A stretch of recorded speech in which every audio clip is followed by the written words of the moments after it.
Fiadanany tompo amintsika rehetra rakizy malala ohatrzay fomba fitenin'ny Jaune rakizy malala zao ny andro farany dia na lehibe ianao na antitra ianao na zazakely ianao dia akizy foantsika ao anatrehan'Andriamanitra dia faly izahay afampizara aminao nyity androandroany ity indray rehefa larobia tahak'izao fotoanan'ny toriteny foy tahak'izao sy ny émission spéciale dia mafaly any mba mizara fahalalana ho antsika satria tsy tsara raha tsy manam-pahalalana ny fanahy. Androany isika dia resaka mikasika ny fahaterahana sy ny fahafatesana. Rehefa nanoty Adama sy Eva dia ny zavatra tsy nampoziny zareo dia nisy zavatra be dehibe nietsika sy noetsehany izay fahotana izay. Rehefa nanoty Adama sy Eva dia nanomboka teo ny tantarany dia voalohany indrindra aloha lasa mpanoty izy tany amin'ny amany. Teo amin'ny vatany izy lasa mety maty ary ny tany amin'ny fanahy izy dia maty tanteraka. Nanomboka teo amin'ny fahotany Adama sy Eva dia niala tsy ho zanak'Andriamanitra intsony ihany koa izy ireo fa lasa zanaky ny devoly. Ary rehefa lasa zanaky ny devoly izy satria izay ny fanambaran'ny filazantsara ny epistily soratan'ny Jaune voalohany toko fahatelo izay nanota dia avy amin'ny devoly satria ny devoly no nanota hatramin'ny voalohany. Rehefa lasa zanaky ny devoly Adama sy Eva dia ny devoly ny tompomarika sy tompon'andraikitra ny tantaram-piainany sy ny tantaram-piainany taranany rehetrarehetra. Zany hoe ny devoly lasa nomeny teo am-pelantanan'ny devoly zany ny fitondranany fiainany nomeny teo am-pelantanan'ny devoly ihany koa fitondranany zao tontolo zao nomeny teo am-pelantanan'ny devoly ny zavatra rehetrarehetra tonga ny fahoriana tonga ny ozona maniritsilo sy herin'ny tany ary ny atsemboa ny tavanao hoe Andriamanitra no hinananao hanina amin'ny andro rehetrarehetra izay iainanao fa vovoka ianao ary ody ho vovoka. Ny zavatra izay tiako ho zaraina aminao dia nizao raha iresaka tsika mikasika ny atao hoe fahaterahana. Ny ankamaroantsika dia mieritreritra hoe zay rehetrarehetra olona teraka dia anisan'ny tafiditra ao anatin'ny kolotsain'ny fiarahamonina moa zany mampiditra resaka Andriamanitra foana hoe matoa misy zavatra mitranga dia avy amin'Andriamanitra, sitrapon'Andriamanitra, zay ny eken'Andriamanitra sy sisa. Fa ny zavatra mila fantatsika ao anatin'ilay tantara dia zao nanomboka tamin'ny andro nanontany Adama sy Eva dia tsy tompon'andraikitra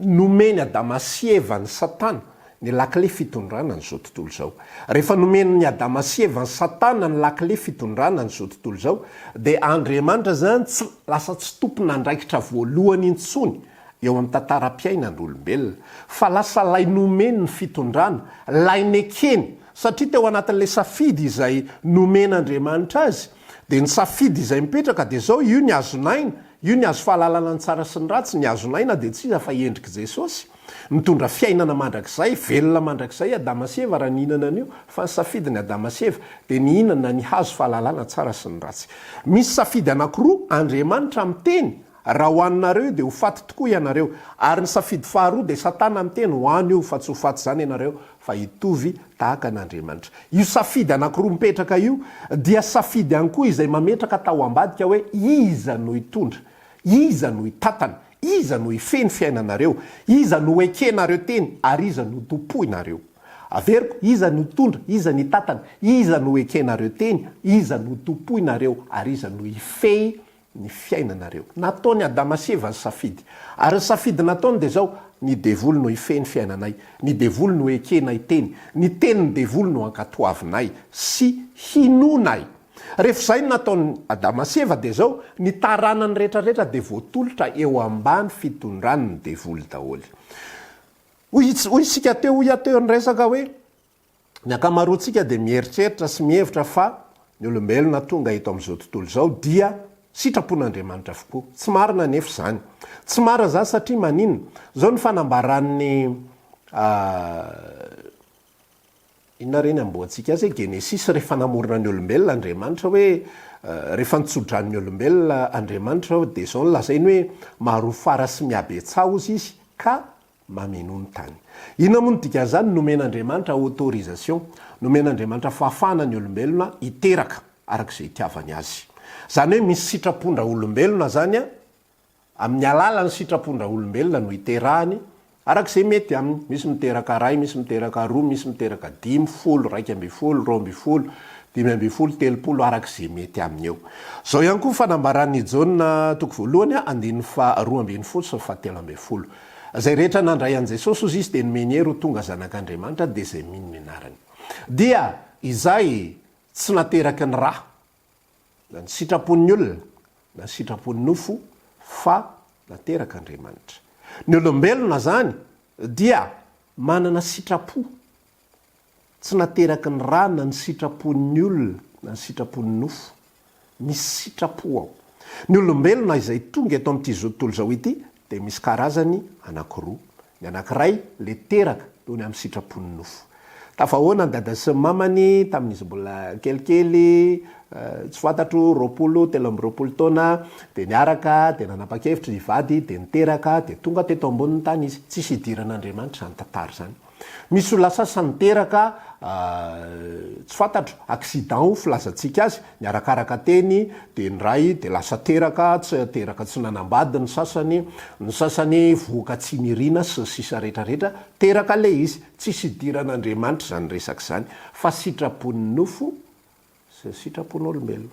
tsy hoe zay tonga rehetrarehetra eo de idiran'andriamanitra daholo n'andriamanitra efa nanome autorisation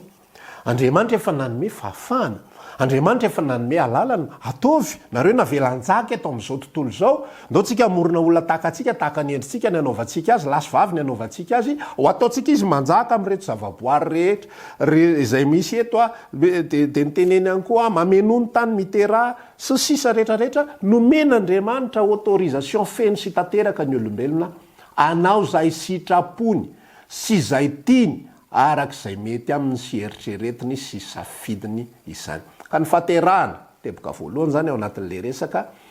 ny fahaterahan'ny olombelona sy ny zavatra rehetrarehetra misy eto amin'ity zao tontolo zao itya de tsy ary misy idiran'andriamanitra avokoa fa ny akamaroam-potoana ary a dia tsisy idiran'andriamanitra fa navelan'andriamanitra fotsiny am'izao en toute liberté misy kosa nefa le karazan'olona faharoa zay zay noresantsika teto am'jaona toko voalohany andiny fahatelo ambin'ny folo a zay tsy niteraky ny averiko a raha sitrapon'ny nofo sitrapon'ny olona fa nateraka andriamanitra zany hoe misy décision manokana mihitsy avy amin'andriamanitra hoe ianina dia ilaiko am'izao vanim-potoana zao a ary zao no antony ilako azy dia andriamanitra mihitsy no manendry azy andriamanitra mamela zo tonga andriamanitra mamolavola ny razambea izay iteraka azy a ny fampionana sy sisa rehetrarehetra izay ilany azy to izantsika le resaka rehefa teraka reto olombelona ireto zany le nateraky ny raha sitrapon'ny nofo sitrapon'ny olona ary ty le nateraka andriamanitra mandritry ny androm-piainany reto olombelona ireto dia ity dia miaina fotsiny eto amin'ity zao tontolo zao ity mirenireny fotsiny tahaka ny kaina zao a hoe ny fanambarany jauna hoe kaina ozy izy avy amin'lay ratsy de kaina de pirenireny fotsiny eto am'izao tontolo zao lasa ny odikodina tany de sy sisa rehetrarehetra de mirenireny fotsiny misy sary le mirenireny a fa ny devoly koa de pirenireny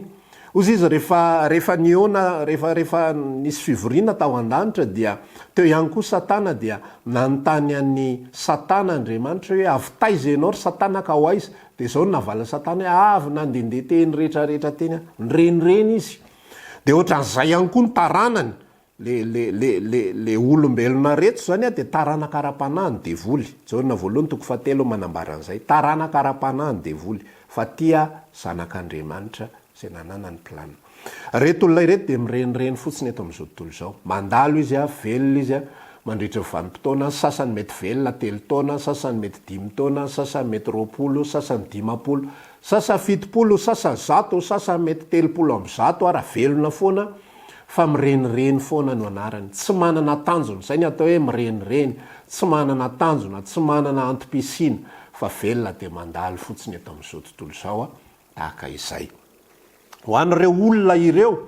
dia tsy tompon'andraikitra manokana ny amin'ny fiainan'ireo olona ireo andriamanitra ny fomba fitenitsika mantsy de zao ny fahatongavan'ny olombelona de verintsika fa avy amin'andriamanitra ny fahaterahana rehetra zany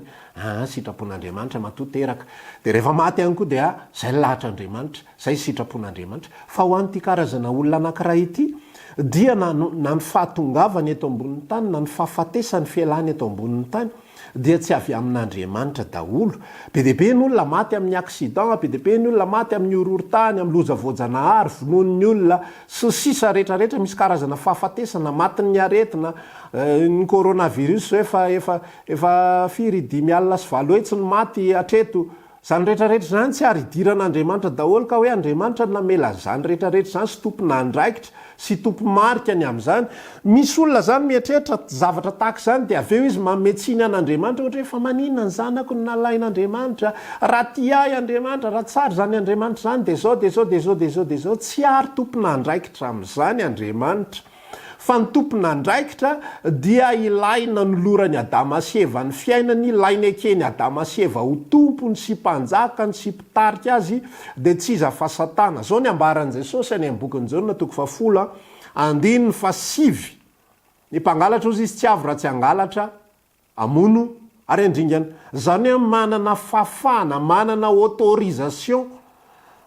autorisation ny devoly angalatra zay tiany angalarina ao anatin'ny fiainan'ny olona. Misy fiainana olona nangalary ny fifaleny, misy fiainana olona nangalary ny fiadanan'ny tokantrano, misy fiainana olona nangalary ny fifankatiavana tao anatin'ny tokantrano lamina tsara mifankaty lasa mikorotana fa nomelamosina. Ina moa testy mpivady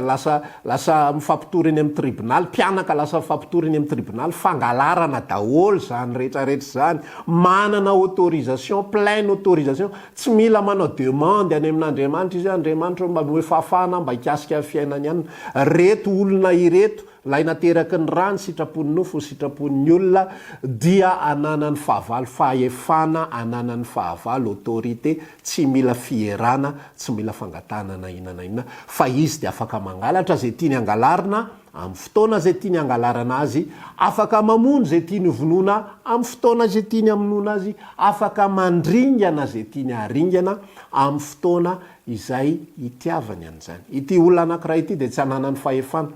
fa na afaka mikitika an'ity ary izy tahaka ny Joba de tsy maintsy mila autorisation avy amin'Andriamanitra. Ka ny olona izay tonga eto amin'ity zao tontolo zao ity ny fahaterahany de misy karazany anankiroa, tonga araka ny sitrapon'ny nofo, tonga araka ny sitrapon'Andriamanitra. Ny fahafatesany ihany koa de tsy ary nalain'ny ray ody any aminy daholo, eny marina le nalain'ny ray ody any aminy, fa ny tena fahamarinana de zao nalain'ny rainy ody any aminy. Zany hoe ho an'reto karazan'olona reto dia devolony mamela an'ireny zavatra ireny, devolony no mamono ny olona sy mandripaka ny olona ary mandringana ny olona izay rehetrarehetra tsy ao amin'Andriamanitra, zay rehetra tsy ao amin'ny Kristy. Ny zavatra mila resantsika foana de zao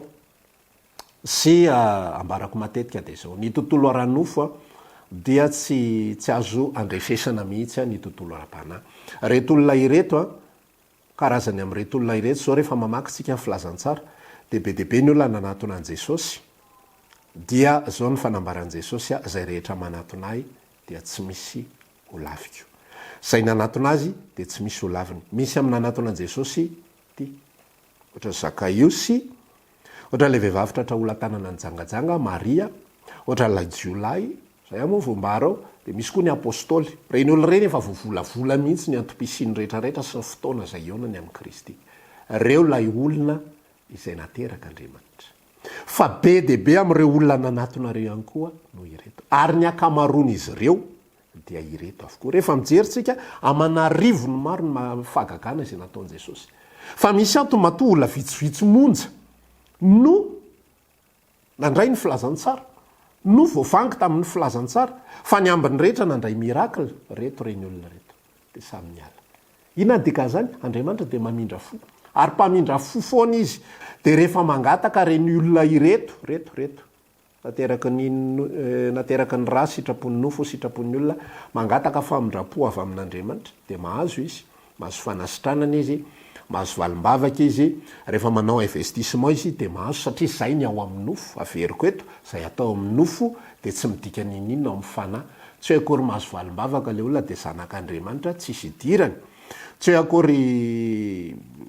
nahazo fitahina le olona de zanak'Andriamanitra tsisy idirany, fa azo atao tsara mihitsy mahazo fitahina, mahazo valimbavaka rehefa manao ny tsy ambaratelony zany. Tsy ambaratelony fitahina de tsy misy afa-tsy famafazana. Rehefa mamenao tsy maintsy overina aminao iny zavatra iny, de zay ny fandehana izy, mahazo fitahiny reo olona reo, mahazo valimbavaka izy, mety mahazo fiarovana izy, mety mahazo fanasitranana izy eny andalana eny, fa tsy midika ninino zany. Fa ny olona zay ao amin'ny Kristy irery ihany, no Kristy ny tompo marika ny fahatongavany, ary Kristy ny tompo marika ny fialany eto amin'izao tontolo zao izany. Ka ny parcours rehetra ny lalany rehetrarehetra tahaka ny olona izay irahana manao mission dia ny orinasa izay maniraka azy ny tompona ndraikitra na ny billet d'avion andehanany any na ny toerana zay atorinya na ny sakafony na ny fotoana zay fodiny ny orinasa ny mametraka tsy le olona makany andafy no mametraka hoe za patron aloha za mba amin'ny anina voaody mbola mba te andendeha fa rehefa tapitra ny mission de mody am'izay ozy izy ny patron fa tsy isy volany tsy volany orinasa no olaninao any amin'ny hébergement sy ny amin'ny zavatra maro isan-karazany fa rehefa vita zay ilananao de mody anao zay ny karazan'olombelona anankiroa izay misy eto amin'ity zao tontolo zao ity zay indray ny fifampizarana azotsika nomena tamin'ity androany ity raha manana fanontaniana ianao aza petraka commentaire fa soraty MP na miantso mivatana aza atao SMS ihany koa zany fa mitahiny tompontsika amin'ny fotoana manaraka toy izao indray velomatoa